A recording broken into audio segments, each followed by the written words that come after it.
جی welcome back ناظرین، خواتین و حضرات، آپ کو جیسا کہ معلوم ہے کہ ہمارا اگلا سیگمنٹ ہے آج کے منگل کے روز ہمارا سیگمنٹ ہوتا ہے آج کا پکوان، اور آپ کے لیے میں کوشش کرتی ہوں کہ کوئی منفرد سی ڈش لے کر آؤں تاکہ میری بہنیں جو ہیں اس کو پکانے میں مزہ بھی محسوس کریں، کھانے میں بھی مزہ محسوس کریں۔ آج میں نے کوشش کی کہ تھوڑا ایک بریانی کی ڈفرینٹ قسم جو ہے وہ آپ تک پہنچاؤں، تو مدراسی بریانی کی ترکیب جو ہے وہ آج میں آپ کو بتاؤں گی، اور آپ اس کو ٹرائی کر کے دیکھیں، یہ بہت مزیدار ہے اور بنتی ہے، اور اس میں بہت آسانی سے بن جاتی ہے۔ اس کا طریقہ تو باقی بریانیوں جیسا ہی ہوتا ہے، لیکن تھوڑے سے انگریڈینٹس جو ہیں وہ ڈفرینٹ ہوتے ہیں، جس کی وجہ سے اس کی لذت میں اضافہ ہو جاتا ہے۔ آپ کو میں انگریڈینٹس بتا دیتی ہوں۔ اس کے ہمیں چاول چاہیے ہوں گے 1 کلو، مرغی کا گوشت 1 کلو چاہیے ہے، گھی یا کوکنگ آئل جو بھی آپ استعمال کرتے ہیں وہ 1.5 کپ لے لیجئے، دودھ تھوڑا سا چاہیے حسب ضرورت، اور ٹماٹر 2 عدد درمیانے سائز کی ان کی ضرورت پڑے گی، دہی کا 1 کپ لے لیجئے، پیاز 2 عدد لے لیجئے، ہرا دھنیا جو ہے وہ 1 گڈی لے لیجئے، ثابت لال مرچ 3 عدد لے لیں، الائچی چھوٹی والی لینی ہے آپ کو 5 عدد، ادرک کا 1 ٹکڑا جو کہ تقریباً 1 انچ باریک کٹا ہوا وہ ہمیں چاہیے، لہسن 5 جو ہے چاہیے ہوں گے، ہری مرچیں 3 عدد چاہیے، پودینہ آدھی گڈی چاہیے، دار چینی کے 3 ٹکڑے ہمیں چاہیے، سیاہ زیرہ 2 چائے کے چمچ، لونگ 5 عدد، اور نمک حسب ذائقہ جیسا کہ ہمیشہ میں آپ کو کہتی ہوں کہ اپنے ذائقے اور ٹیسٹ کے مطابق جو ہے آپ نمک استعمال کریں، اور نمک بہت زیادہ استعمال کرنا صحت کے لیے بالکل بھی اچھا نہیں ہے۔ زعفران لے لیجئے یا زرد رنگ لے لیجئے، اور اس کو مناسب مقدار میں جتنا آپ مناسب سمجھیں اس کا اتنا حصہ زعفران کا اپنے پاس رکھ لیں۔ آپ کو دوبارہ ایک باری میں انگریڈینٹس بتا دیتی ہوں۔ چاول 1 کلو لے لیجئے، مرغی کا گوشت بھی 1 کلو چاہیے، آئل 1.5 کپ چاہیے، دودھ آپ کی ضرورت کے مطابق، ٹماٹر 2 عدد درمیانے سائز کے، دہی 1 کپ، پیاز 2 عدد، ہرا دھنیا 1 گڈی، ثابت لال مرچ 3 عدد، الائچی چھوٹی 5 عدد، ادرک 1 انچ کا ٹکڑا باریک کٹا ہوا، لہسن 5 جوئے، ہری مرچیں 3 عدد، پودینہ آدھی گڈی، دار چینی 3 ٹکڑے، سیاہ زیرہ 2 چائے کے چمچ، لونگ 5 عدد، نمک آپ کے ذائقے کے مطابق، زعفران یا زرد رنگ مناسب مقدار میں۔ ترکیب اس کی کچھ اس طرح سے ہے، بالکل بھی مشکل نہیں ہے، انگریڈینٹس تھوڑے زیادہ ہیں لیکن جسے اندازہ ہو رہا ہے کہ شاید یہ ایک مشکل کام ہے اس کو بنانا، لیکن بالکل بھی اس کو بنانا مشکل کام نہیں ہے۔ آئل میں آپ پیاز کو بھون لیں، اس میں ثابت ہری مرچ جو ہے وہ ڈال دیں، اچھی طرح آئل میں جو ہے وہ پیاز بھونیں، پھر اس کے بعد اس میں ثابت ہری مرچ ڈال دیں، پھر تھوڑی دیر بعد اس میں دھنیا اور پودینہ ڈال دیں، پھر لال مرچ، چھوٹی الائچی، ادرک، لہسن، دار چینی، سیاہ زیرہ اور لونگ بھی ڈال دیں، اور اب اس کے اندر گوشت بھی ڈال دیں، اس کو اچھی طرح سے جو ہے بھون لیں۔ آپ دیکھیں کہ آپ نے وہ سارے مسالہ جات جو میں نے آپ کو بتائے، ہم نے مقدار بھی بتائی میں نے آپ کو اس کے ساتھ، اب وہ سب جو ہیں وہ اس کے اندر ڈال کر سمیت گوشت کے بھون لیں۔ اس میں جب یہ تھوڑا سا آپ کو فرائی ہو جائے چکن آپ کا، تو آپ اس میں جو ہے وہ ٹماٹر اور دہی بھی ڈال دیں۔ جب یہ اچھی طرح بھن جائے، آپ دیکھیں گے کہ یہ اس کا مکسچر جو ہے وہ بڑا اچھا سا بن چکا ہے، ایک اچھا سا کلر اس کے اوپر آ رہا ہے، اور سب جو مسالہ جات ہیں وہ اچھی طرح چکن کے ساتھ گھل گئے ہیں، تو اس میں تقریباً 3 کلو پانی آپ ملا دیں، اور یہ میں آپ کو چاولوں کے حساب سے بتا رہی ہوں کہ آپ نے جتنے چاول لیے ہیں، اگر آپ زیادہ چاول لے رہی ہیں تو اس حساب سے آپ اس میں زیادہ پانی ڈالیں گی، اور اگر کم لے رہی ہیں تو اس کے حساب سے اپنے پانی کی جو میجرمنٹ ہے اس کو ایڈجسٹ کر لیجئے۔ جب آپ 3 کلو پانی اس کے اندر ڈال دیں گی تو پھر اس کو پکنے دیں، جب پانی میں 2-4 مرتبہ ابال آ جائے تو اب اس میں آپ نے جو چاول دھو کر رکھے ہیں وہ ڈال دیں، اور پھر کچھ دیر تک پکنے دیں۔ جب دم کے قریب آ جائیں، یعنی کہ 1 کنی چاول جو ہے وہ اس میں رہ جائے کچا پن، تو اس میں آپ دودھ میں زعفران یا جو آپ نے زردہ رنگ لیا ہے، بہتر تو یہی ہے کہ آپ زعفران استعمال کیجیے، اس سے ایک خوشبو بھی آئے گی جو کہ بہت اس میں اس کی جو مزہ ہے اس کی لذت میں اضافہ کرے گی، اور آپ اس میں زعفران دودھ میں مکس کر لیں، اور دم دینے سے پہلے اس میں دودھ بھرا جو زعفران بھرا جو دودھ ہے یا زرد رنگ ہے وہ اس کے اندر گھول دیں، اس کے بعد اس کو مزید پکنے پر رکھ دیں، اور جب آپ کے چاول 1 کنی رہ جائیں تو ان کو دم دے دیجئے۔ 15 منٹ کے بعد اتار کر دیکھیں، آپ کی مزیدار مدراسی بریانی جو ہے وہ تیار ہوگی، اور آپ اس کو رائتے کے ساتھ کھائیں اور لطف اندوز ہوں۔ آپ کی مہمانوں کے لیے جب آپ ٹیبل سجائیں تو اس میں بھی آپ کو یہ بہت ہی خوبصورت ایک ڈش جو دکھنے میں بھی خوبصورت نظر آئے گی، اور کھانے میں تو اس کی بات ہی الگ ہے۔ آج یہ مدراسی بریانی آپ کو ناظرین میں نے بتائی، امید ہے کہ آپ اس کو ٹرائی کریں گے، اور یہ میں آپ کو ریکمینڈ کرتی ہوں کہ آپ اس کو ضرور ٹرائی کریں، یہ بہت مزیدار بنتی ہے۔ اور اس کے ساتھ جو ہے ہم اپنے اگلے سیگمنٹ کی طرف بڑھتے ہیں، اور ہم بڑھتے ہیں ظفر بھائی کی طرف۔ جی ناظرین، آپ کی خدمت میں پھر میں حاضر ہوں۔ تو سب سے پہلے میں آج آپ کو بتانا چاہتا ہوں کہ آج جمادی الاول کی جو ہے وہ 12 ہے، کیونکہ مختلف ویب سائٹس پہ اور مختلف مقامات پہ ڈیفرنٹ ہے، لیکن جو مجھے کریکٹ کروایا گیا ہے وہ آج 12 جمادی الاول ہے، یہ آپ بات ذہن میں رکھیے گا۔ تو سب سے پہلے جو ہے میں نمازوں کے اوقات آپ کی خدمت میں پیش کر دیتا ہوں۔ تو سب سے پہلے ہے ظہرین جو 12:13 پہ آج آپ ادا کیجیے گا، اور مغربین جو ہے وہ 6 بجے انشاءاللہ، اور فجر کل میں جو ہے 5:09 پہ پڑھیے گا۔ ایک بار پھر آپ کی خدمت میں عرض کرتا ہوں کہ ظہرین 12:13 پہ اور مغربین 6 بجے، اور فجر انشاءاللہ جو کل میں ہے وہ 5:09 پہ پڑھیے گا۔ اور اب جو ہے جو ہمارا سیگمنٹ ہوتا ہے وہ ہدایت کی بات آپ کی خدمت لے کے میں حاضر ہوں۔ تو اب سماعت فرمائیے ہدایت کی بات۔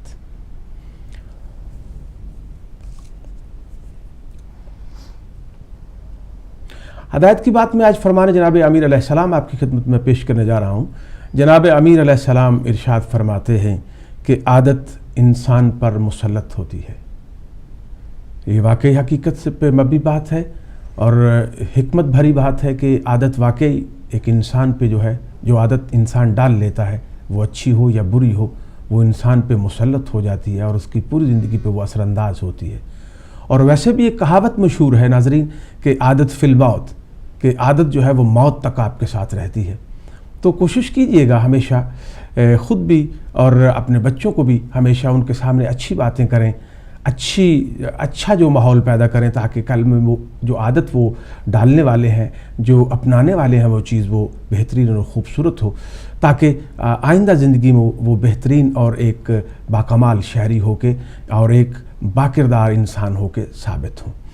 تو یہ بات بڑی صاف ستھری اور بالکل سادہ سی ہے، اس کی کیا تفصیل اور میں کروں گا کہ جیسے میں نے عرض کیا کہ اگر آپ اچھی محفل میں جائیں گے، اچھی صحبت میں جائیں گے، تو یقیناً آپ اچھی باتیں کریں گے، اور آپ کی عادت جو ہے وہ یقیناً ایک اچھی عادت بنتی جائے گی۔ اور اگر آپ کسی بری محفل میں خدا نخواستہ جائیں گے، جو آپ کو اللہ تعالیٰ ہمیشہ محفوظ رکھے، تو آپ دیکھیں گے کہ کیونکہ یہ آپ کے بس میں نہیں ہے، کیونکہ جس ماحول میں آپ بیٹھیں گے تو وہی ماحول جو ہے وہ آپ پہ آ جائے گا، اور آپ کی طبیعت اور عادت جو ہے وہ تبدیل ہو جائے گی۔ تو براہ کرم ایسی جو ہے بری عادات سے، برے خصائل سے بچیے، جو کہ آئندہ آنے والے وقتوں میں آپ کے لیے جو ہے وہ وبال جان بن جائیں اور لوگ آپ سے دور ہونا شروع ہو جائیں۔ تو میں یہی دعا کرتا ہوں کہ اللہ تعالیٰ کی ذات پاک ہم کو اچھی عادات اور اچھے اعمال کرنے کی توفیق عطا فرمائے۔ آمین ثم آمین۔ بہت شکریہ ظفر بھائی، بالکل ہماری یہ دعا ہے کہ اللہ تعالیٰ ہمیں نیک عمل کرنے کی توفیق عطا فرمائے، اور جو اقوال ہم سنتے ہیں روزانہ ظفر بھائی کی زبانی، اللہ تعالیٰ ہمیں ان پہ بھی توفیق عمل کرنے کی توفیق عطا فرمائے۔ خواتین و حضرات، جیسا کہ آپ کو معلوم ہے کہ ہمارا اگلا اس آور کا جو سیگمنٹ ہوتا ہے وہ ہوتا ہے حالات حاضرہ، اور آج کی اہم خبریں ہم آپ کے تک لانے کی کوشش کرتے ہیں، وہ والی خبریں جو آج کل زیادہ اہم ہیں، زیادہ زیر موضوع ہیں، اور آپ ہی اس کے دوران ہمیں فون کر سکتے ہیں۔ کوئی خبر آپ کو آپ کے پاس بھی کوئی خبر ہو تو آپ وہ بھی ہمیں آ کر بتا سکتے ہیں، جو آپ کو لگتا ہو کہ یہ ضروری ہے، اہم ہے سب لوگوں کا اس کو جاننا۔ اس کے علاوہ جو خبریں ہم آپ کو سنائیں، جو حالات حاضرہ ہم آپ کو بتائیں، آپ اس پر بھی ڈسکس کر سکتے ہیں۔ آپ کے لیے فون لائنز جو ہیں وہ کھول دی گئی ہیں، اور آغاز کرتے ہیں اپنے سیگمنٹ کا پہلی خبر سے۔ بھارت کے سیکرٹری خارجہ ایس جے شنکر نے منگل کو 2 روزہ دورے پر پاکستان آمد کے بعد اسلام آباد میں اپنے پاکستانی ہم منصب سے ملاقات کی ہے۔ پاکستان کے سرکاری ٹی وی کے مطابق ایس جے شنکر اور پاکستان کے سیکرٹری خارجہ اعزاز احمد چودھری کی ملاقات اسلام آباد میں دفتر خارجہ میں ہوئی۔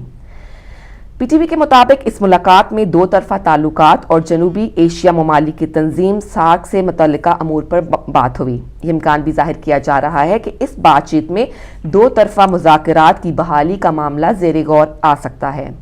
بھارت نے گزشتہ برس دہلی میں پاکستانی ہائی کمشنر عبدالباسط کی کشمیری حریت رہنماؤں سے ملاقات کو جواز بنا کر پاکستان سے سیکرٹری سطح کے مذاکرات معطل کرنے کا اعلان کیا تھا۔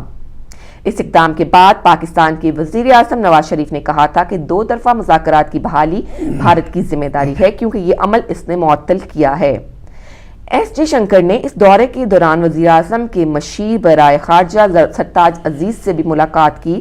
ان کے اس دورہ پاکستان کی اطلاع 13 فروری کو بھارت کے وزیراعظم نریندر مودی نے پاکستانی وزیراعظم کو ٹیلی فونک بات چیت میں دی تھی۔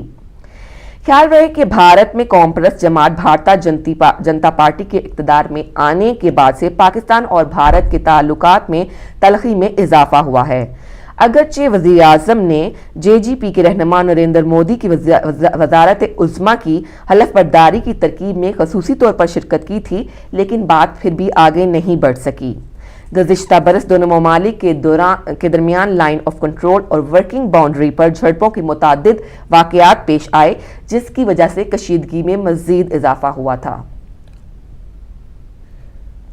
وزیراعظم نواز شریف نے امید ظاہر کی ہے کہ افغانستان میں جلد امن مذاکرات کامیاب ہو جائیں گے۔ پاکستان کا امر افغانستان کے امن سے مشروط ہے۔ انہوں نے مزید کہا کہ دونوں ملکوں کے مابین اہم معاملات کو سلجھانے میں آرمی کے دورے کو مددگار ثابت کیا گیا ہے اور ثابت ہوا ہے۔ پاکستان اور افغانستان دو طرفہ اہم فیصلوں پر عمل درآمد کے لیے فوکل پرسنس تعینات کریں گے، جس کی پاکستان نے منظوری دی ہے۔ نئی افغان حکومت کے قیام کے بعد دونوں ممالک کے درمیان تعلقات میں نمایاں پیش رفت ہوئی ہے۔ ان خیالات کا اظہار وزیر اعظم نواز شریف نے پیر کو یہاں وزیر اعظم ہاؤس میں افغان سفیر جانان موسیٰ زئی کے ساتھ ملاقات کے دوران کیا۔ وزیر اعظم نواز شریف نے افغانستان میں برفانی تودے کے گرنے سے جانی و مالی نقصان پر افسوس کا اظہار کیا ہے اور کہا ہے کہ افغانستان کی ترقی اور پائیدار استحکام کے لیے تعاون جو ہے وہ جاری رکھیں گے۔ پاکستان مشکل گھڑی میں افغانستان بھائیوں کے ساتھ ہے۔ وزیر اعظم نے اس بات کا اطمینان ظاہر کرتے ہوئے کہا کہ پاکستان افغانستان مشترکہ بزنس کونسل کا اجلاس آئندہ چند ہفتوں میں ہوگا، جس میں دونوں ممالک کے لیے بین الاقوامی سرمایہ کاروں کو ترغیب دی جا سکے گی۔ جی ایک فون کال ہے، فون لے لیتے ہیں۔ ہیلو السلام علیکم۔ جی ہیلو السلام علیکم۔ جی ہیلو السلام علیکم۔ آپ دوبارہ کال کر لیں، میرا خیال ہے آپ کی لائن صحیح سے نہیں مل پا رہی۔ جی خبر ہے میرے پاس ایک رپورٹ کے مطابق پاکستان کے صوبے سندھ کے شہر شکارپور میں ثانیہ کے مرکزی ملزم خلیل احمد عرف سکندر نے دوران تفتیش سنسنی خیز انکشافات کیے ہیں۔ یہ بات ایس ایس پی سابق میمن نے کل رات کراچی میں میڈیا سے گفتگو کے دوران بتائی۔ انہوں نے کہا کہ ملزم چند ماہ قبل درگاہ حاجن شاہ کے آستانہ بم دھماکے اور ابراہیم جتوئی پر حملے میں بھی ملوث رہا ہے۔ انہوں نے مزید کہا کہ درگاہ حاجن شاہ کے آستانہ دھماکے میں گدی نشین سمیت 4 افراد جاں بحق ہوئے تھے۔ انہوں نے کہا کہ سابق ایم این اے پر خودکش حملے کی معاونت میں بھی یہ ملزم ملوث پایا گیا ہے۔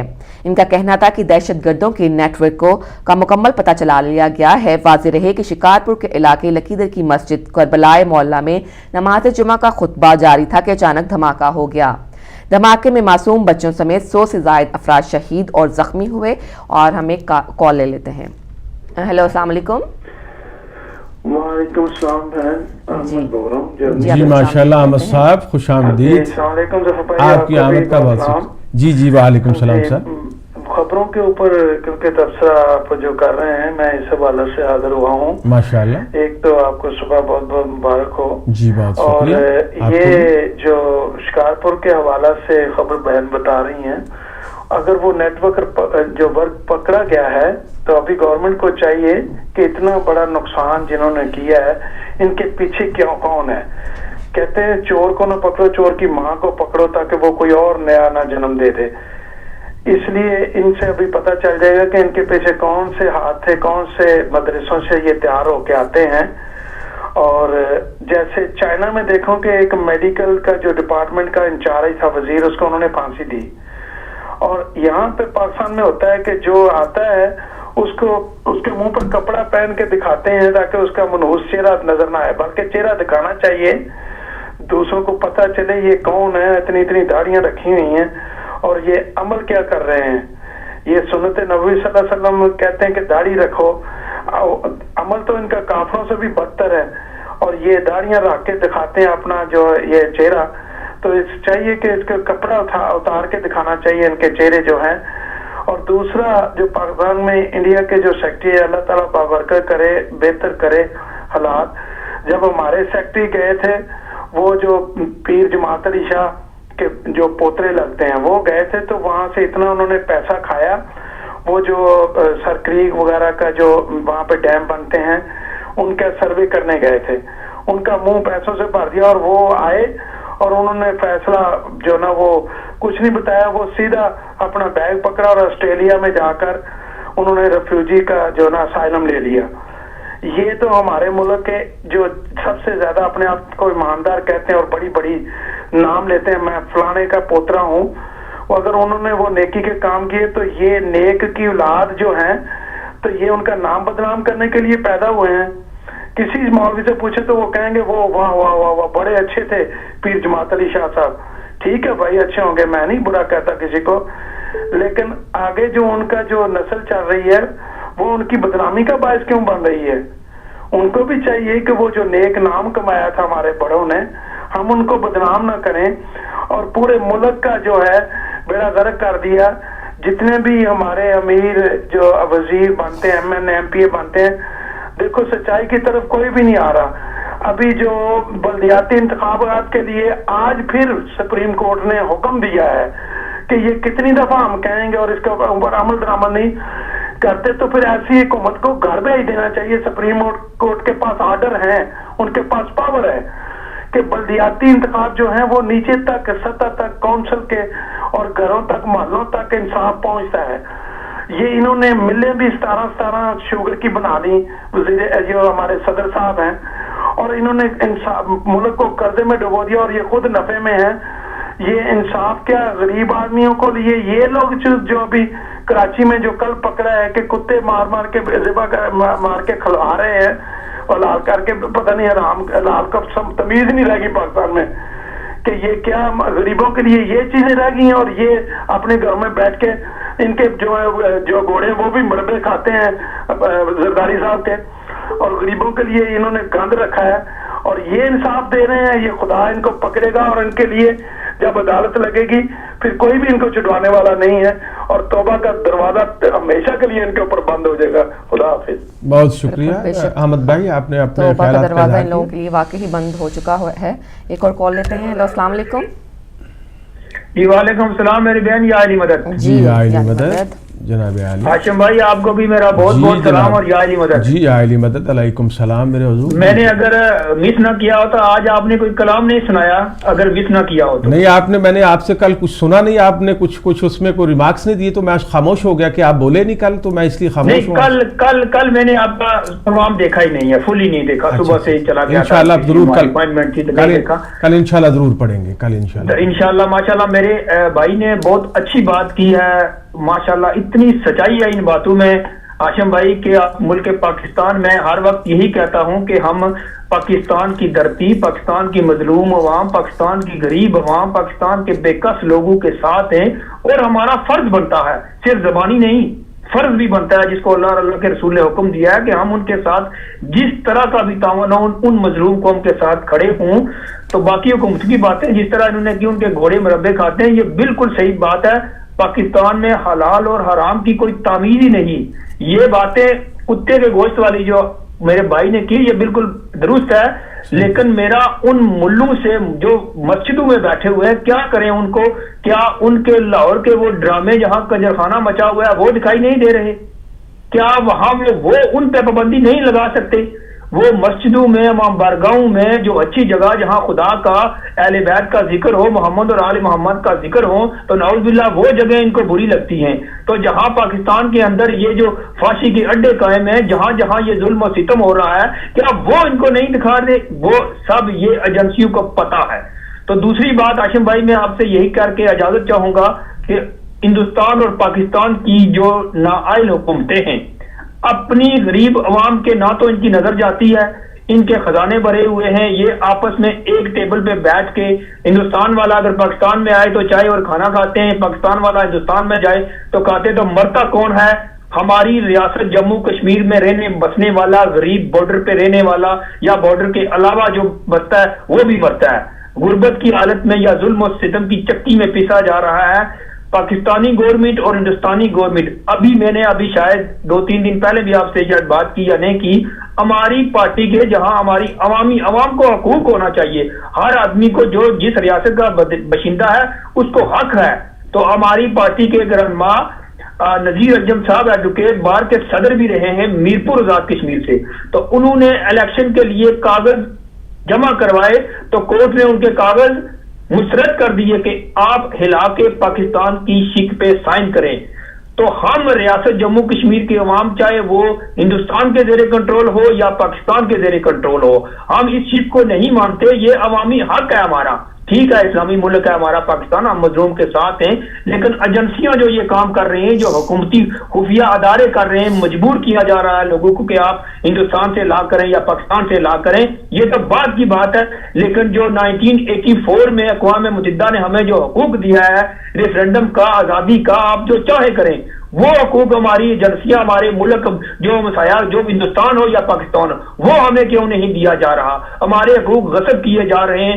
ہمارے ملک میں 3 ملکوں کی فوجیں بیٹھی ہوئی ہیں، ہندوستان، پاکستان اور چائنا۔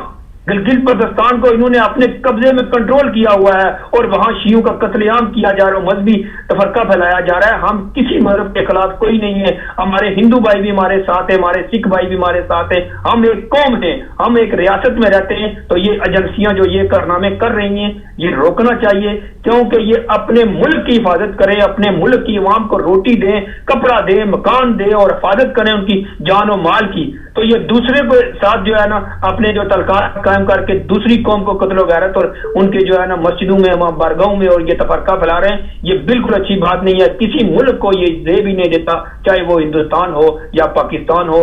یہ گورنمنٹ لیول پہ بیٹھے ہوئے یہ غدار ہیں، یہ سب کے سب ملک اور قوم کے دشمن ہیں۔ ان کا پیسہ دیکھو دنیا کے کہیں کہیں ملکوں میں، ان کے بچے دیکھو، کل آپ نے دیکھا نابینا لوگوں کے اوپر کتنا ظلم ہو رہا ہے لاہور میں، اور وہ پنجاب اسمبلی کے دروازے بند کر دے۔ لعنت ہو ایسے لوگوں کے اوپر جو اس طرح غریبوں، بے قصوں اور ناداروں پہ ظلم کرتے ہیں۔ لوگوں میں یاد رکھیے گا۔ خدا حافظ۔ جائے علی مدد۔ جی ناظرین، تو یہ خیالات اپنا اظہار اگر محمد علی بھائی تھے غالباً، یہ اپنے خیالات کا اظہار کر رہے تھے، وہی تھے نا؟ نہیں، محمد علی بھائی نہیں تھے، یہ اور ہمارے دوست تھے۔ چلیں میں تھوڑا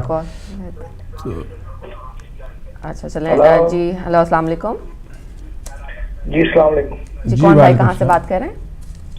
جی میں یو پی سے شاہد حسین بات کر رہا ہوں۔ جی میری بہن میرے بھائی کا کیا حال ہے؟ آپ ٹھیک ہے؟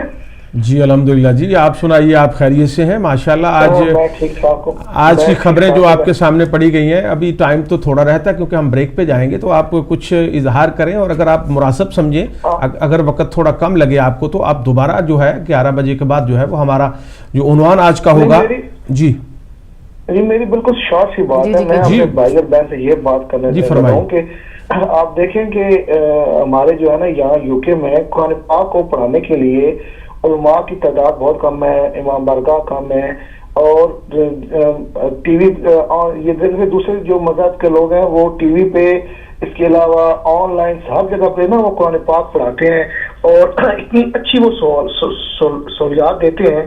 ٹھیک ہے، آپ اگر میری یہ بات جو آگے اپنے جو آپ کے مینجمنٹ ان تک پہنچائیں، ٹی وی کے اوپر قرآن پاک کو پڑھانے کا ایک سلسلہ شروع کریں، تاکہ ہماری جو بہنیں ہیں، ہماری جو مائیں ہیں، ہماری جو بھی جن کی قرآن پاک میں غلطیاں ہیں، جو کچھ قرآن پاک کو صحیح پڑھ نہیں سکتے ہیں، وہ صبح ٹی وی آن کریں۔ ان کو پتہ ہو کہ 8 سے 9 یا 9 سے 10 یا 10 سے 11 بجے قرآن پاک جو ہے نا ڈائریکٹ ٹی وی کو پڑھایا جاتا ہے، وہ ٹی وی کو آن کریں، آن کر قرآن پاک کھول کے سامنے رکھ لیں۔ اگر قاری صاحب بیٹھی ہوئی ہو وہ یا مولانا صاحب بیٹھی ہوں، وہ بتائیں کہ الف کو کیسے پڑھا جاتا ہے، بے کو کیسے پڑھا جاتا ہے، تا کو کیسے پڑھا جاتا ہے، تاکہ تجوید کے ساتھ قرآن پڑھایا جائے، تاکہ جن لوگوں کی قرآن پاک میں فار ایگزامپل میرے میں قرآن پاک پڑھنے میں غلطی ہے، میں اپنی غلطی دور کر سکوں۔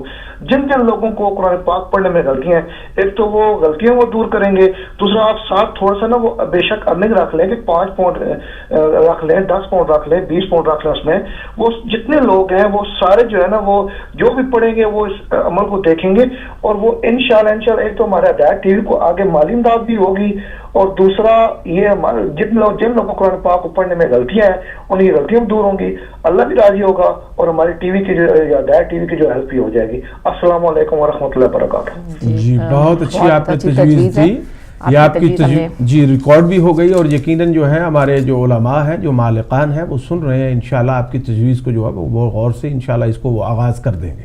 بہت شکریہ آپ کا. جی چلتے ہیں ایک چھوٹی سی بریک کی طرف, اور بریک کے بعد ہم آج کی ٹاپک, جو کہ آج کا ٹاپک آپ کو میں بتاتی چلوں بریک سے پہلے, ہمارا آج ٹاپک ہے میانہ روی اور اعتدال پسندی. تو آج ہم اس پر بات کریں گے, اور بریک کے بعد آپ کے لیے فون لائنز جو ہیں وہ ایز یوزول جو ہیں وہ کھلی ہوں گی. اور اب لیتے ہیں ایک چھوٹا سا بریک.